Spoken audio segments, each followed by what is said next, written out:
Good afternoon. We'd like to welcome all of you to our daily COVID-19 update for the town of Plymouth. This is our 21st update. I'm Steve Triffletti. Your Plymouth Town Moderator will be here each day, Monday through Friday at noon for this update. This forum is being brought to you live by Peck TV on Comcast, channels 13 and 15, and Verizon, channels 43 and 47. You can also watch this on Peck TV's streaming channel by going to packtv.org/live. For questions during today's forum, please email us at plymouthinfo@packtv.org. These forums can be replayed at packtv.org/Plymouth. Today's participants include Selectman Chair Kenneth Tavares, Plymouth State Representative Mathew Muratore, also Adam Baler, he is Clerk Magistrate for the Plymouth District Court, Henry Lipe, he is the Emergency Management Director for the town of Plymouth, DeBlasio is the Director of Community Services for the town of Plymouth, and David Peck is the Chair of the Plymouth Building Committee. Michelle Bratti is the Director of Elder Services, and Stephen Cole, the Executive Director for the Plymouth Regional Economic Development Foundation. As we do each day, we're going to begin with an opening statement from Selectman Chair Kenneth Tavares. Welcome, Ken. Thank you, Steve. Good afternoon, everyone. I'd like to start out with reading a letter that was sent out today to someone inquiring about the decision to close additional pieces of public property. I think it may answer some of the questions that folks have and may make you feel a little bit more at ease. Now, the letter is as follows. Thanks for reaching out to Town Hall. The decision to close public areas was very difficult and we had trouble making it, knowing how unhappy it would make so many people. It is so unfortunate that the behavior of a few ends up punishing so many of us, but the greater fear is that those being irresponsible will get many others sick. We would like to say, though, if you are walking and observing social distancing, remaining 6 feet apart, and we would suggest wearing a mask, but that, of course, is strictly a recommendation, then you are not in violation of the public gatherings and groupings that we are trying to prevent by this latest measure with the parks and recreational areas. We also encourage the public to visit lesser known spots and explore the outdoors close to home. If crowded, please choose a different location or a time to visit. Unfortunately, the parking areas in certain parks and recreation areas in town will not be available for use. Those will be closed off accordingly. White House Beach is one of the most difficult areas because there is no one specific parking area to close and has other challenges. In terms of police officers, we are trying to limit their interactions to just essential, critical, or emergency in nature. We need to protect our officers and what we are asking from them so that as many as possible stay healthy and not quarantined, and of course, available to work. We are not opposed to people out walking and getting exercise. Please, common sense and distancing are our priorities for the next few weeks. Thank you. Thank you. That's Kenneth Tavares. He's the Chair of the Plymouth Board of Selectmen, and now we're delighted today to have the Clerk Magistrate from the Plymouth District Court, Adam Baler. Welcome, Adam. Thank you, Steve. I'm happy to be here and help. I just wanted to say, start by saying that courts continue to be closed for all non-emergency matters. The emergency matters that can be gotten at this time through the courts are 209A emergency restraining orders, harassment prevention orders, issuance of complaints we're continuing to do for people that are arrested and in custody, arraignments of new arrests, which the Commonwealth is seeking a dangerousness hearing on, warrant removals, and mental health petitions. That being said, those people that are involved in those still are not coming into the building. The public is precluded from coming in unless ordered by a judge. How we're conducting those is telephonically. If a person comes to the courthouse seeking a restraining order, we're filling out the paperwork for them. or having them submitted electronically to our office, and then conducting a hearing in the courtroom on the record via telephone or video conference. All of our matters have been ordered continued 60 days, civil and criminal. Unless someone is in custody, then we're continuing it for a shorter period of time, say 30 days. Courts, the latest order has us closed at least until May 4th at this point. We're hopeful that we will be able to open up at or around that date.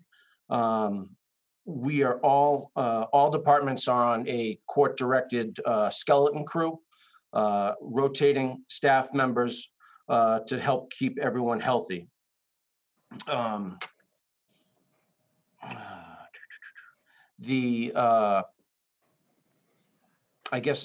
anyone have any questions?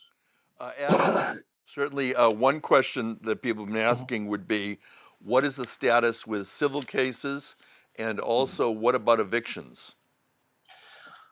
Civil has taken the back seat for the most part during this period of time. We have continued all our civil motions. Generally, we gave them some May dates when this first hit on March, I think 17th was our first day of closure. We moved those all 60 days into May, hopeful that we will be able to reach the civil motion list. As for trials, the trial court has ordered that there are no jury trials until at least that May 4th date. As for eviction cases, we have not rescheduled those, I do not believe, at this point. Those are certainly, we're not going to be displacing anyone at this time. I know Housing Court is in a similar boat, that they are handling some emergency matters, but they do not consider eviction cases certainly an emergency at this time.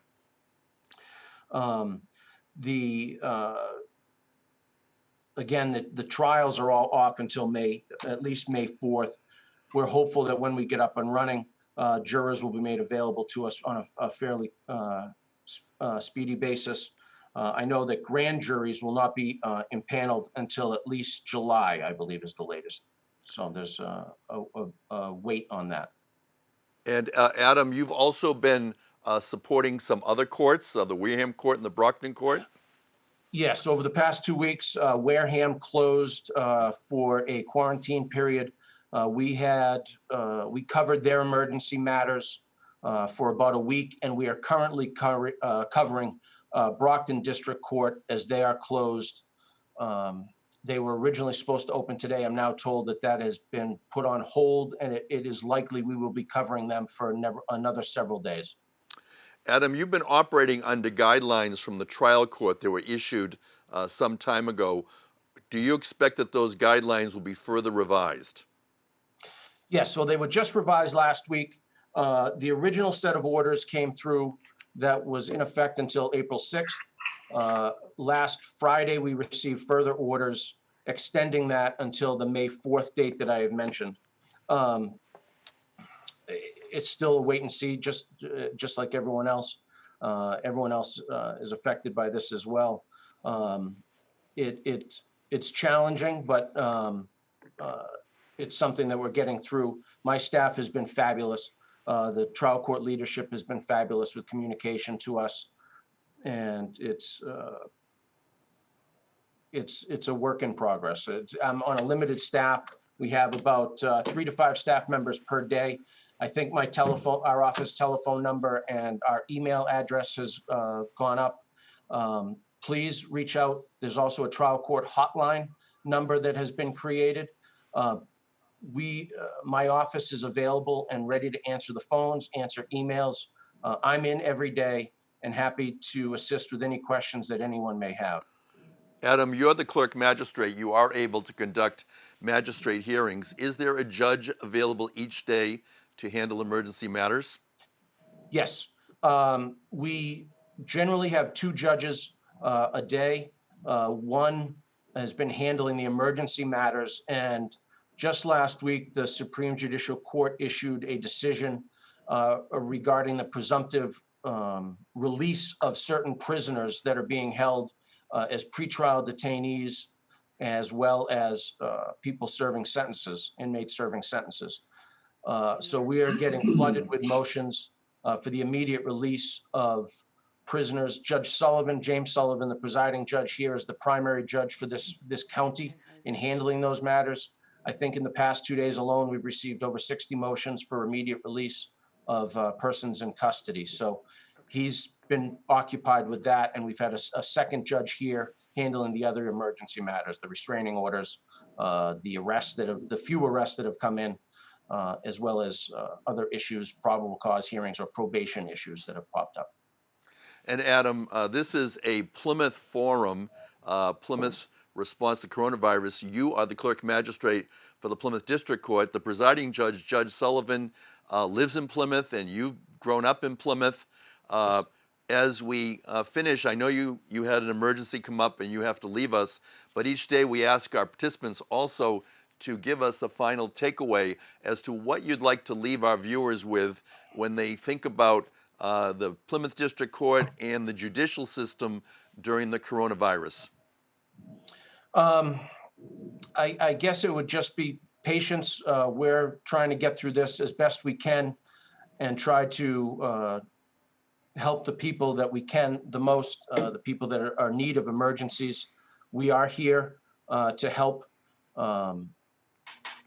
And again, if there's anything that anyone needs from my office or from my staff, please reach out. We are here 8:30 to 4:30 every day, answering phone calls, responding to emails, and would be happy, and it's our job to assist the best we can. Thank you. That's Adam Baler. He is the clerk magistrate for the Plymouth District Court, located here in Plymouth on Aubrey Street.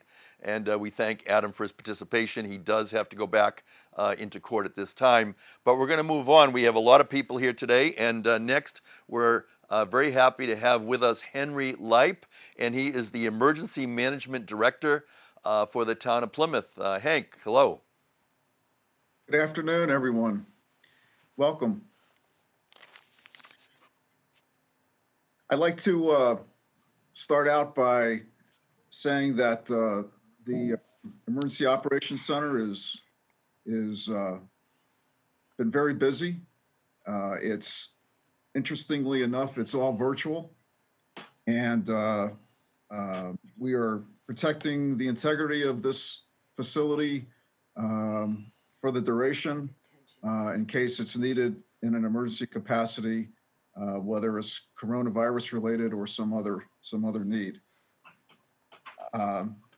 I'm not quite sure where to start, so I'm just going to start with what we've been focusing on, which is supply acquisition for police and fire, harbor master, and the emergency response community of the town. Getting resources has been quite a challenge since the emergency began. And I want to start out by thanking all of the businesses and people of the town that have donated supplies to the police and fire department and other agencies. I do want to especially mention Dirty Water Distilling. In the early days of the emergency, they came together and provided police and fire department with badly needed hand sanitizer in a creative way, and it really got us. I make it a point on a daily basis. We've set up a tracking system. We got together at the beginning of the emergency, and we set up a daily tracker. So police and fire report in on a daily basis, and we've got all of their supplies on a spreadsheet, and we look to see what the trends are with respect to their burn rates and the projected depletion of those supplies. Based on that information, we continue to work with any vendor that we can find that has the product that we need. And if we can't find it, then we go to the state resources. The folks up at MEMA have been fantastic and with the National Guard delivering us badly needed goods when we're down to almost nothing. But first and foremost, I want to assure everyone that police and fire and other forms of public safety have not missed a beat here in town. Their staffing is great. They've been very vigilant with protecting themselves as we provide the resources and equipment to protect them.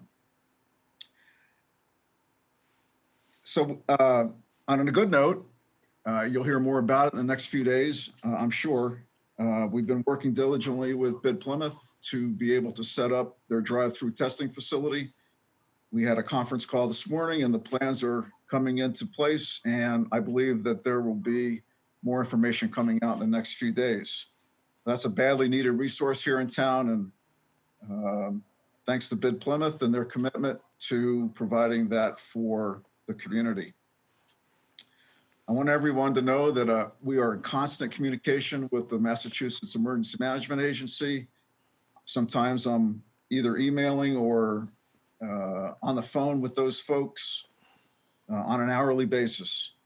The information sharing has been incredible. Types of information that are critical to making sure that our operation runs smoothly in town is guidance from an ever-changing fluid environment. And it's all based on projections and literally the shortage or the surplus of resources on any given day. So it's ongoing. Again, it could change hourly, and it's vital that those lines of communication stay in place. We can't do our job without those folks, and they're doing a great job up in Framingham, and I just wanted to mention them.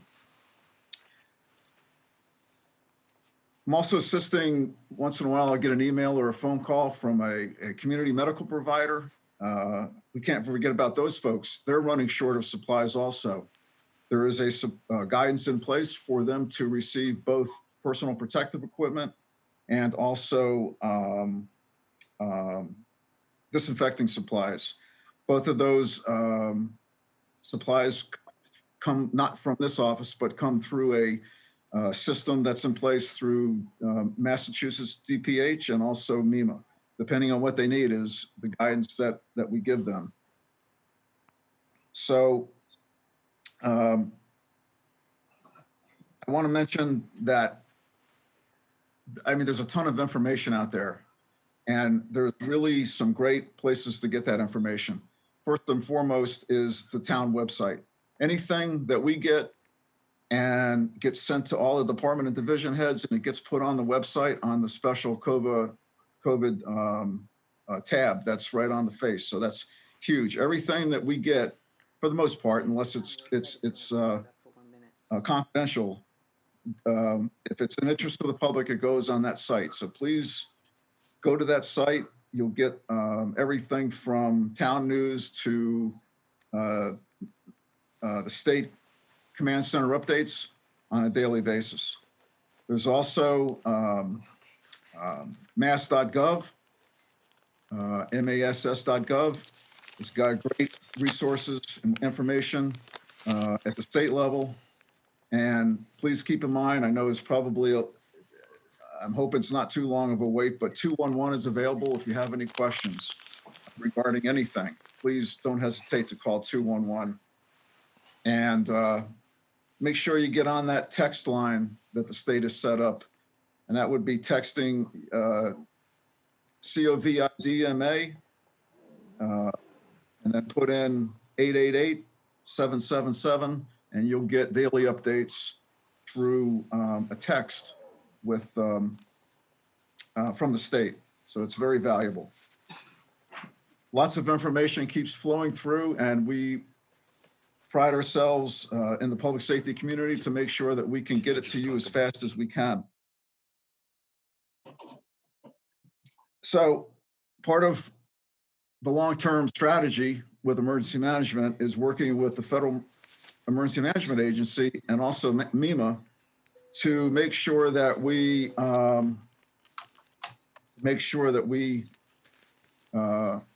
setting ourselves up to maximize our return with the expenses that will be that are occurring with this emergency. So we're going to be able to be eligible for 75% of all the costs associated with dealing with this emergency.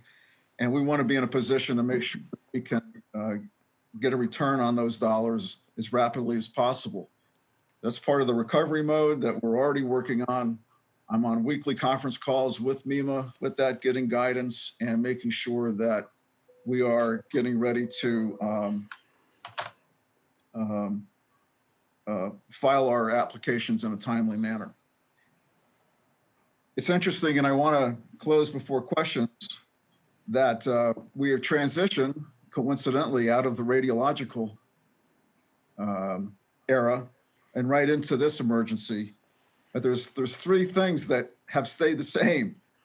And it's just, you can remember it.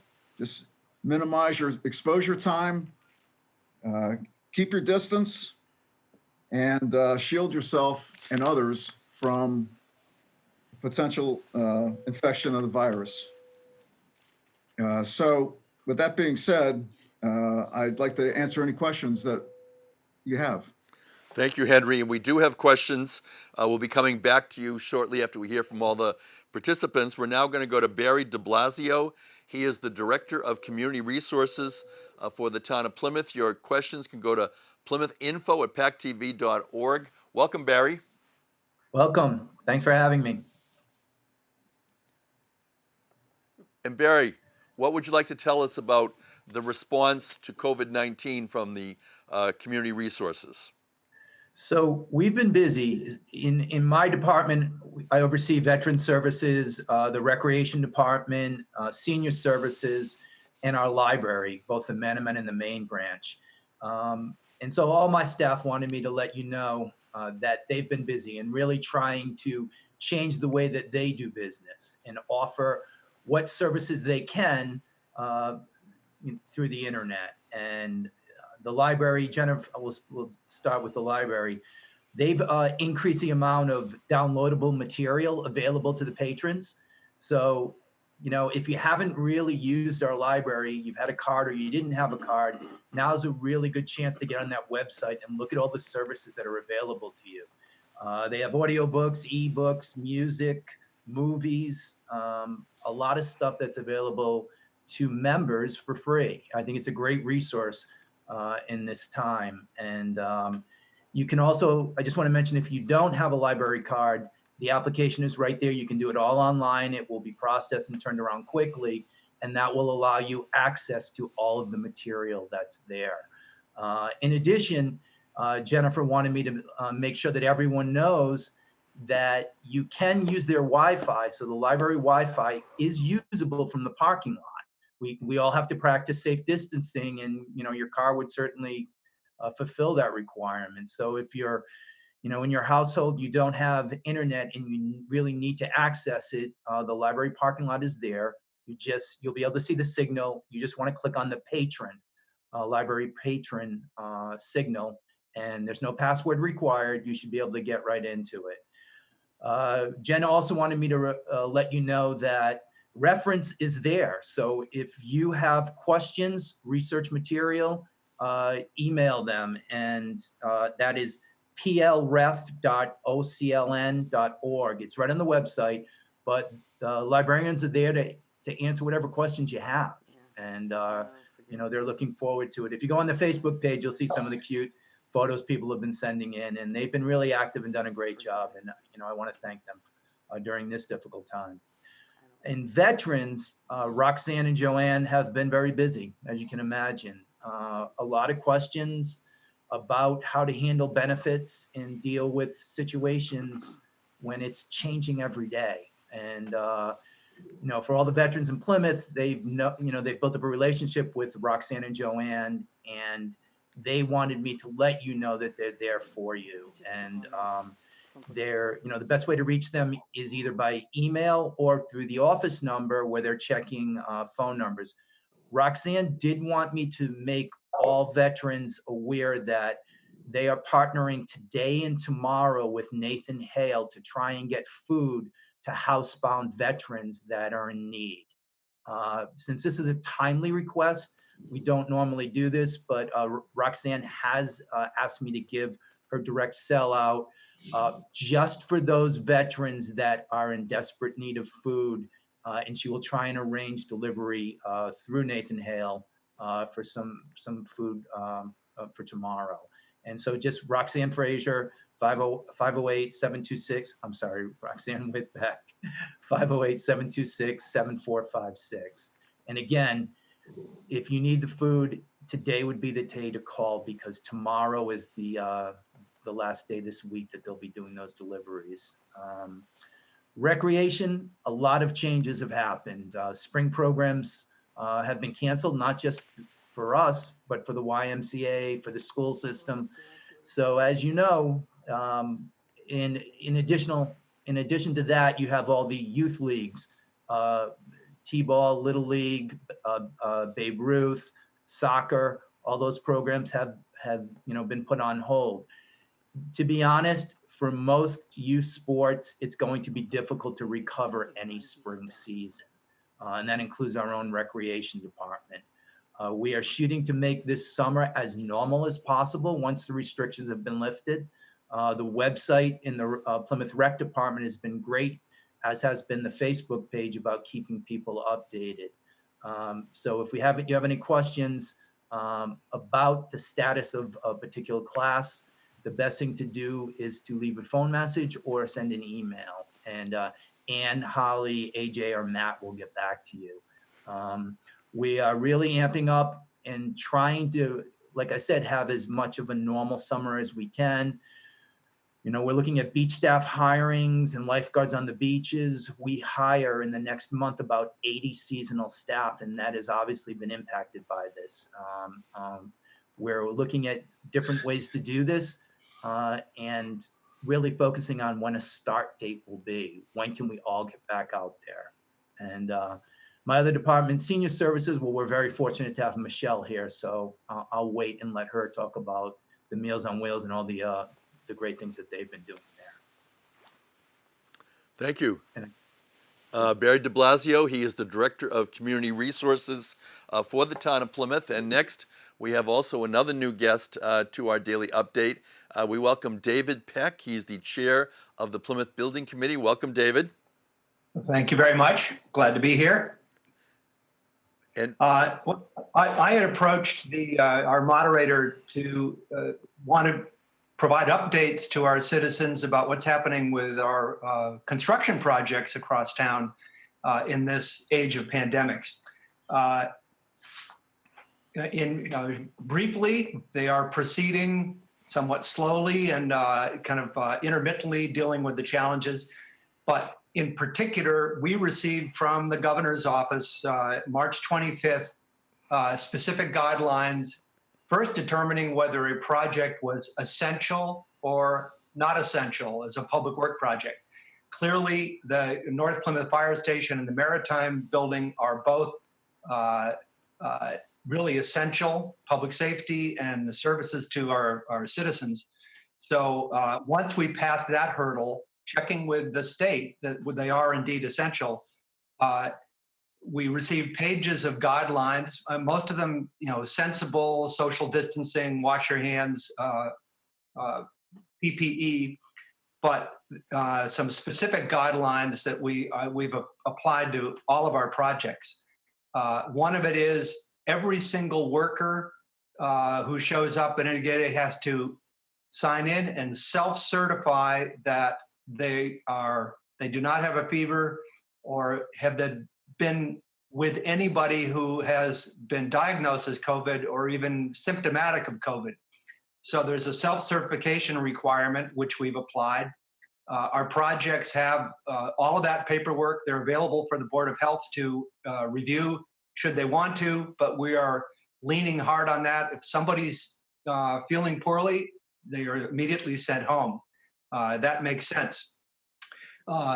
We've also made COVID-19 issues a standing part of our agenda at every one of our virtual job meetings. So for instance, Maritime had a job meeting yesterday.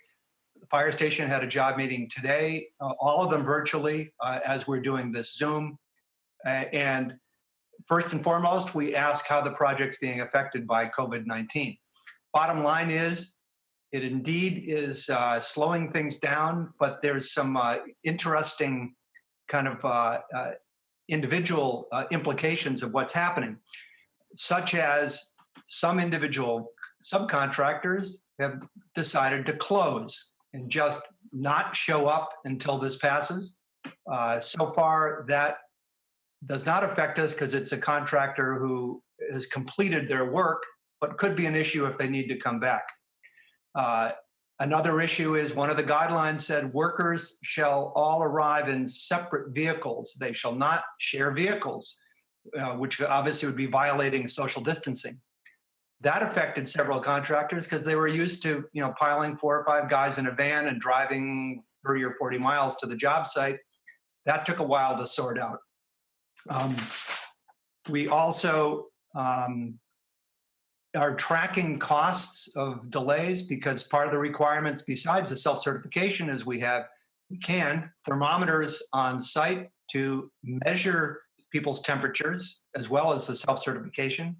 As Hank just told us, sometimes it's hard to get these supplies. We are searching within the state and out of the state so that the contractors can have those, but they also have to set up decontamination stations, sinks, that kind of thing. Also, deliveries are slowing down. So even if something's ordered and confirmed, it's taking a little time to get here. You heard in the radio just yesterday, a carpentry union and others are considering kind of boycotting projects to keep their workers safe. Has not had any implication on our project so far, but we're keeping an eye on that. But there's an interesting upside in that because other projects are slowing down or closing, workers become available to come to our project. So the Maritime building, for instance, we had expected to have 4 plasterers to work on the interior plastering, and we got 7 or 8, all very good technicians because their other jobs were closed. So they came and the interior plastering was done faster and very high quality because we got the best workers. And we're seeing the flooring is going in just as we speak with the same thing. We're getting the best and we're getting more than expected. So you stir this all together. Our construction projects are proceeding for both the fire station and Maritime, and expected probably to experience delays beyond the late May or June or into early July with both of them. But they are continuing with high quality work, and we are watching carefully, and our project teams are watching carefully. That end also, I suggested to our moderator that our specific clients, that Fire Chief Ed Bradley and our Harbor Master Chad Hunter, be future guests to also talk both about the projects and the implications of the programs that are being going to be provided there, and what the effects on once life returns to normal with our new buildings that will be coming online this spring or early summer. So any questions, I welcome them. Thank you. That is David Peck. He is chair of the Plymouth Building Committee. We'll be coming back for our question and answer portion. And you can send your questions to PlymouthInfo@packtv.org. We welcome back Michelle Bratti. She is the Director of Elder Services. Welcome, Michelle. Hi, Steve. Thank you so much for having me back. Honored to be here on this esteemed panel, as always. Indicated just some updates on what's going on at the Center for Active Living. One of the biggest changes since the last time I spoke to you all in Plymouth is the Meals on Wheels program. There was a concern, an understandable concern about our staff and volunteers and how we could execute the program without proper PPE. I'm happy to report through a lot of negotiation and a lot of great people coming together. The Meals on Wheels program is moving forward, is doing well. We have the proper PPE that we need, which is great. I feel good that the staff and the drivers are protected.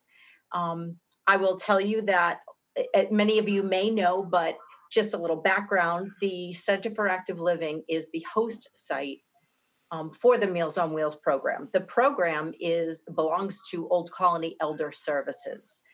Old Colony Elder Services worked very hard with us to kind of bring this together to make this happen. They did change the format though, in trying to streamline and keep everybody as safe as possible, but while continuing to provide this very important service. We have moved at their instruction, and we agree, to 2 days a week. So Meals on Wheels are now being delivered 2 days a week. Plymouth is huge, as you know. We have gone from 5 days a week to 2 days a week. We are delivering the same amount of meals to the same number of recipients. I got a report today that we delivered 423 meals to Plymouth seniors today. I would be remiss not to say that this happened like everybody else in every other department. It happened without a lot of notice and quickly. And the staff at the Center for Active Living, led by Terry Greer, she should absolutely be given kudos for her work. In 24 hours, they changed this entire program to make sure that we were safe, effective, and efficient. And we did so with bells on, I must say. So 423 meals today. Just a shout out again to Mark Hansen and Plain Jane restaurant at the airport. They heard about us. They wanted to kind of give a little token of thank you. They've provided both Tuesday and Thursday are the days that we're delivering meals now. They provided sandwiches and chips for our drivers, homemade sandwiches. Really, the little things become the big things, and we're very appreciative to them for that. Also, just want you to know that Barry had mentioned for the veterans, but we've been talking about it for seniors too.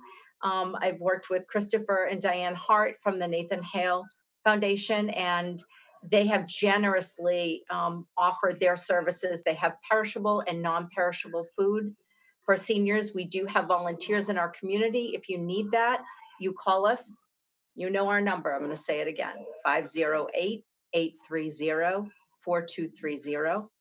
We're here.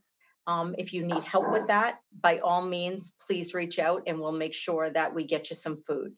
We also have the non-perishable senior boxes that are being done through South Shore Community Action Council and a volunteer group with the Plymouth Public Schools. Amazing women, and I will say that they are, Lisa Adams and Laura Wilson. They've been instrumental. They are delivering non-perishable boxes throughout Plymouth to our seniors. So if you need non-perishable food or would like one, just give April or Todd a call at the center and we'll take care of you. Also got a really kind donation, $300 from the Board of Retirees for the town of Plymouth. They reached out to us. They sent us an Amazon gift card. I was able to purchase household items for seniors. I don't have a ton, but Amazon delivered. They came today. I have some laundry detergent. I have some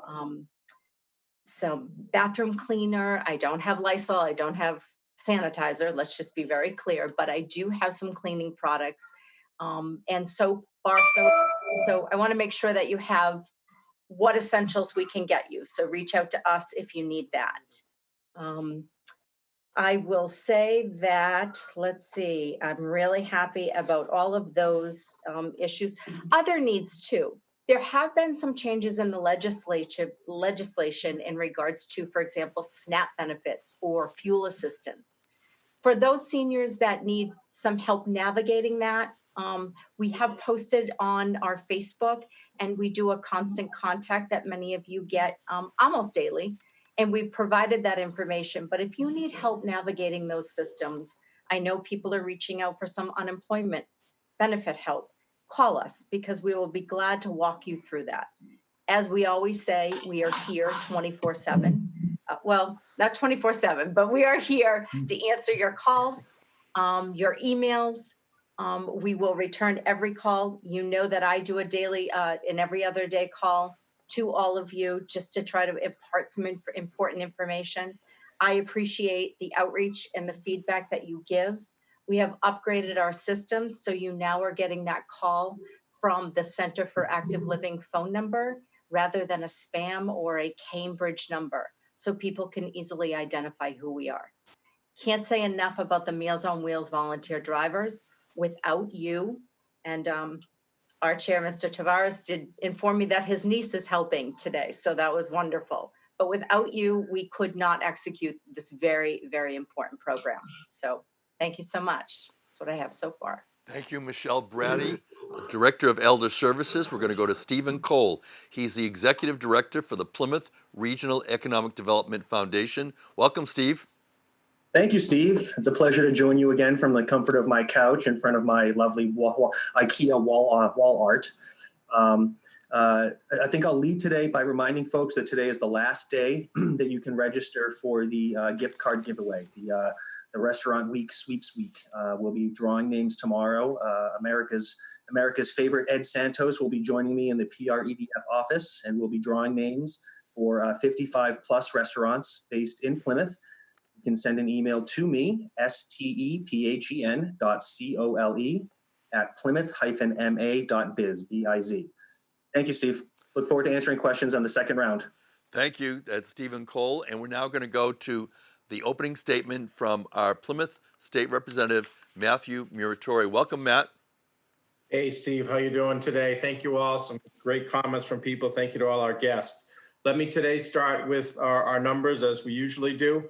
Again, there are almost 7 million people in the Commonwealth that live in the Commonwealth. As of yesterday, April 8th at noontime, 87,511 have been tested. That's over 6,000 tested in one day. So the numbers are climbing, which is great news that we're getting so many people tested. And with that, there are 16,790 cases that are confirmed. So that's around 19% of those tested have actually been confirmed with the coronavirus. And that's up almost 1,600 from yesterday, April 8th. And we also are up about 77 deaths since yesterday to 433. And that is 2.5% of those that are actually confirmed with the coronavirus have unfortunately passed away from that. In addition, the town of Plymouth is having some computer glitches with their website, so we're not able to update the last couple of days how many cases there are in Plymouth. The last we reported was 2 days ago on April 7th, which was 61. My guess is that's actually up a little higher now. We hope to get that updated number back hopefully today or tomorrow. And in Plymouth County, we're at 1,327 confirmed cases. Now, the residents and healthcare workers that live in nursing homes, assisted living, and rest homes, those are up by almost 300 tests from yesterday. They're almost at 1,236 tests have been done in these facilities, with 140 facilities having at least one or more cases of confirmed coronavirus. Assisted livings, which we have a few in the town of Plymouth, will begin testing as of today. And that's with the National Guard and the Department of Public Health, who actually are conducting these tests on site at these facilities. There was also, speaking of test facility, there's a test facility as we talked about before, at Gillette Stadium, but there's also another one now that's just opening today in Springfield at the Big E, and that will be for police, fire, EMS, correction officers, et cetera. It will run about 200 per day. And more of these are going to be opened up. I think Hank mentioned the hospital. I was in conversations via email with Kevin Coughlin, the president and CEO of BID Plymouth this morning. And I think he's targeting to open up on Tuesday of next week for a select group of folks to be tested. But they're still working out the details on that. So that's coming as well. There have been some crisis standards of care guidelines that have been established with the administration and the command center, along with DPH. And these guidelines are on the mass.gov /COVID-19 website if people want to look at those.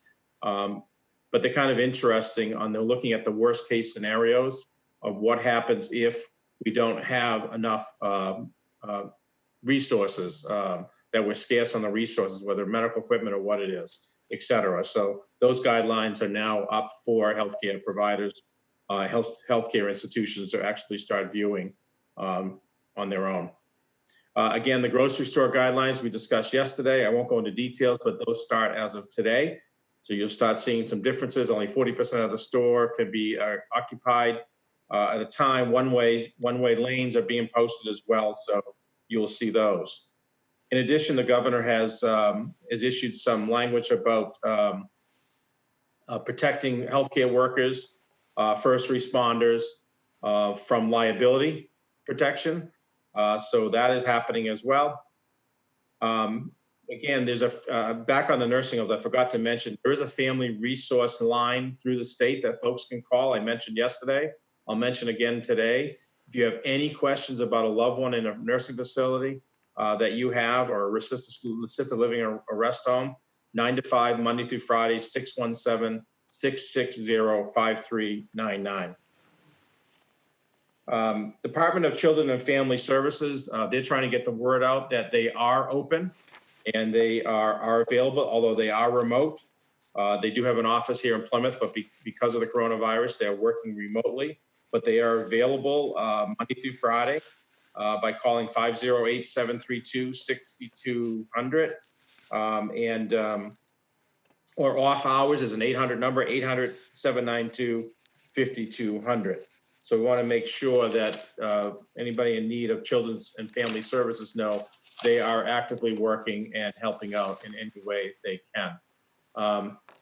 Also, the Mass Cultural Council has announced a $1,000 grant for artists. So if you go on either my website or Facebook page, you'll be able to find information on that. If you are an artist and struggling, and you could apply for a $1,000 grant through them. The unemployment numbers came out this morning. Last week, the claims were 139,582 in the Commonwealth, almost 140,000. However, it's interesting enough, it's a little bit lower than the week before, which was 181,000. So those are the numbers on the website. With regards to the Senate today has passed a bill that's sent over to the Ways and Means. A lot of people have been asking about this, the MCAS, for our students in the middle school, high school, and elementary schools, to actually have the commissioner waive the MCAS. Now, that's just going to the Senate Ways and Means today, but the Senate did pass that. The House has a different version. So what will have to happen is there will have to be a collective agreement on what actually the language will be when the final language does come out of the Senate Ways and Means. So stay tuned for that. But I know we've been getting a lot of information on a lot of questions on that. Also, just came out this morning that I do want to actually read a little bit because it just came on as we were on air. But the federal government has just came out with guidance on the unemployment benefits from the CARE Act that the federal government passed. And that involves, there's been talk about $600 a week for individuals collecting benefits from regular unemployment compensation. That will be instituted. There's not anything that anybody will need to do. The additional $600 will be added to the unemployment benefit retroactive to March 29th and will begin being dispersed to claimants as early as this week. So that's one of the guidance that came out this morning from the federal government. For individuals not covered under traditional underemployment insurance, i.e. self-employed, 1099 workers, the benefits will be available for those individuals not covered under the traditional insurance, like the self-employed, until as usual. But now, the state has the guidance from the federal government as of this morning, and now we'll be working to build the platform through the unemployment office to actually allow folks to start collecting unemployment if you're self-employed or a 1099 employee. They expect the platform to be up and running by April 30th, but the money will go retroactive to the end of March. So that's some good news for those folks that I know have been looking for unemployment for some time now. But at least we're finally seeing that. And somebody commented this morning that boy, what's taking it so long? And I said to him, when you're dealing with government, when something is done in 2 or 3 weeks, that's like lightning. So to have the federal government, the state government working as quickly as they can to get something like this accomplished is kind of amazing. So we appreciate all the folks who have been working on that. And that's my update for today, Steve. Thank you. And that's Representative Mathew Muratore for the town of Plymouth. We have a special forum today at 1:30. It would be the Committee of Precinct Chairs. They'll be meeting with Dr. Gary Maestas, with Kenneth Tavares, Chair of the Board of Selectmen, and Melissa Arrighi, Town Manager, and me. And we will be reviewing possible plans for the annual and special Plymouth Town meetings. At this time, we're going to go right to the questions. I'll try the first question to Henry. Henry, the viewer asks, with respect to the Plymouth drive-through at the hospital, is that available to first responders only, or will that be available to anyone else? Do you know? I can't speak to that. The plans are still being developed, and I'm sure more information will come out in that regard. Thank you. We'll be trying to get back to that viewer once we have more information.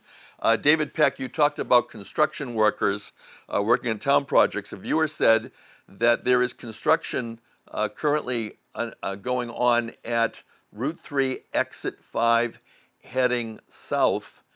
And the viewer observed multiple construction workers not practicing social distance, but being less than 6 feet and not wearing any protective mask or cloth covering. What can you suggest? It might be worth having our building inspector drop in. The guidelines I was talking about applied to public work, and that clearly is, I think, private work. I think it's that new Home Depot housing project. But, the CDC guidelines apply across all industries, all, actions of life right now. So they should be visited by the building inspector, I would think, to be reminded. Thank you. And next to Matt Muratore on the hospital. And Matt, a second question. Do you have any information on the government news conference times? Do they vary from day to day? Matt. Yeah, they do actually, Steve. Matter of fact, when we were on a conference call with the governor on Tuesday, we asked him if actually the texting, if people can get a text of that conference. And that is actually happening as of yesterday. So if you sign up, if you want to get alerts, text COVID MA to 888-777, and you'll get a text ahead of time of when the conference is. Today, it's actually at 1 o'clock. It's going to be in 5 minutes. I do want to respond to the question on the hospital. In my conversations with the CEO of the hospital, they've actually been looking at least doing it for first responders and hospital workers. So that they're still playing it out, as Hank said, but that's at least initially what they're looking at. But we'll have to wait till next week to see what the final outcome is. But at least it'll be first responders and hospital workers. Representative Muratore, two more questions real quickly. Is there anything the state can do to minimize or stop the relocation of nursing home residents? And what are the governor's guidelines for essential workers with respect to any hazard pay? Will any be implemented? With regard to the hazard pay, there's been some discussions around that. Again, there's discussions on a lot of things going on in the House and the Senate, but that is one of them that is on the table to be discussed.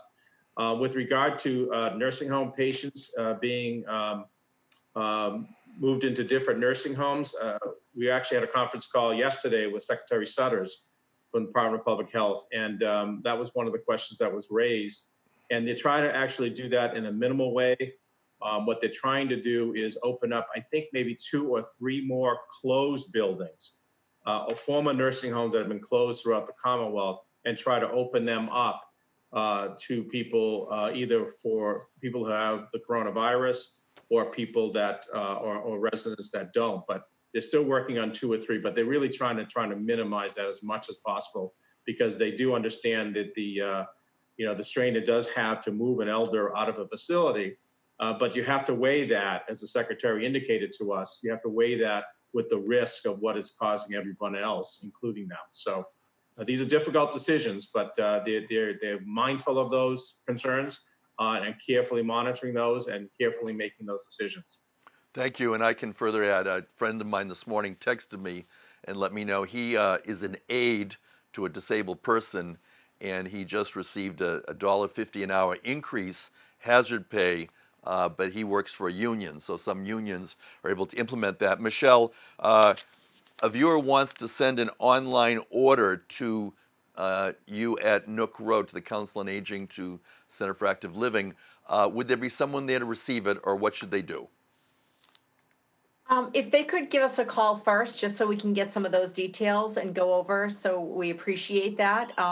But give me a call at 508-830-4230, or you can call Todd or April, and any one of us can help you with that procedure. Thank you. And Matt, going back to you, with respect to the workers at Route 3, the viewer now asks, are they following CDC guidelines or precautions? If you don't know, it sounds as though it might be a private matter where people have to be contacted. Oh, I'm sorry. The question had to do with Pilgrim. Is Pilgrim plant following CDC guidelines, and where are they staying? Matt, I don't know if you can answer that or if Ken can answer. I would hope they would. I mean, everyone is. Where they're staying, I don't know where they're staying, but everyone has to practice these guidelines. If you're in a place like that, you have to practice them. So if you're able to work, you have to do that. So I have to assume that they are doing that. Completes The our last, Ken, go ahead. Steve, Ken Tavares. the Go ahead. information that we received is that the workers that were here, I believe it was just over a week ago, were each reviewed one-on-one, and appropriate measures were taken. But as Matt said, I believe they are doing so. Thank And you. If not, then it'll have to be looked at. And we're now going to go through our panel one more time. Give us just a quick takeaway line you'd like people to remember. Henry Lipe, what would you like them to remember today? Don't let up your guard. Stay vigilant, stay safe, and please be careful. Henry Lipe is the Emergency Management Director. Barry DeBlasio, what would you like people to remember? For the parks, the beaches, the recreation programs, the summer camps will all be there waiting. And we're looking forward to it just as much as you are. Barry DeBlasio is the Director of Community Resources. Next, David Peck, what would you like people to remember today? Our construction continues, albeit a little bit slowly, but it'll be there for you late June, early July, but who knows when. And we are watching carefully and kind of policing those restrictions both the governor has put on things and good CDC behavior. We're watching carefully. David Peck is the Chair of the Plymouth Building Committee. Michelle Bratti, your closing thoughts? As always, take care of our seniors. They're the most at risk during COVID-19. Pay attention. You want to volunteer for me? You want to volunteer for the center? You want to do the community a favor? You can volunteer by staying home and practicing social distancing so our seniors are safe. Let's take care of them, Plymouth. Michelle Bratti is the Director of Elder Affairs. Stephen Cole, what would you like us to remember? Thank you, sir. Well, I've been encouraging folks all along to support our small businesses and as safely as is possible to engage in the local economy. It is much easier to keep these businesses afloat, although it's hard times, than it is to fill a vacancy later on or to start up a new business later on. Something I mentioned also before about how resilient we are. Anecdotally, I think we all know that, but there's some numbers that I was able to get in from Lend EDU. It's a company that I follow periodically. They do some original analyses. I'm not endorsing their product, just simply saying that they have original good methodologies for studies. And just today, they were informing me that Plymouth is actually the second most fiscally or financially secure and prepared for residents who are preparing for retirement. What that means basically is that out of 20,000 almost cities and towns in the country, Plymouth ranks 171. We're number 2 in the Commonwealth. Only Cambridge is ahead of us.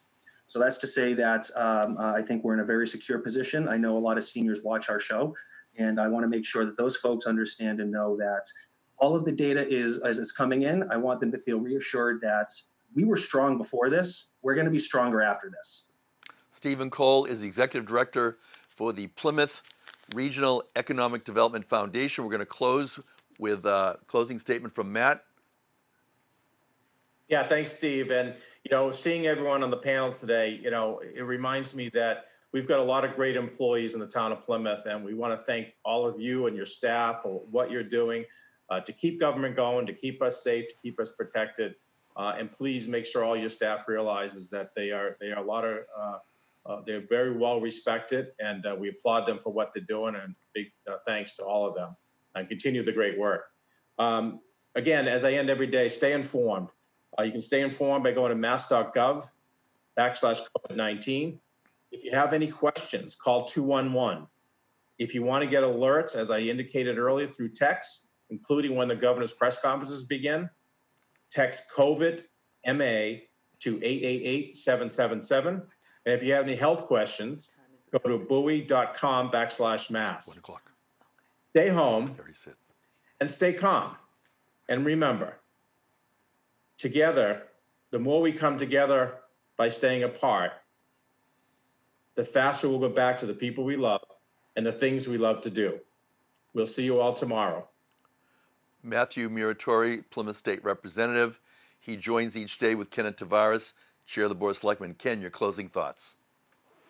Very briefly, Steve, the select board, the senior management of this town are extremely proud of our citizens and what they're doing. Keep it up, Plymouth. We are strong. Thank you. Thank you, Kenneth Tavares. We want to thank all of today's participants, and tomorrow we're going to be joined by Bill Cohane. He's the chair of the Community Preservation Committee, also Chief Edward Bradley from the Fire Department, and Reverend William McCoy. And please consider joining us again in less than a half hour for a forum with the Plymouth Committee of Precinct Chairs regarding the annual and special town meetings. I'm Steve Triffletti, Plymouth Town Moderator. Good day, and thank you for joining us.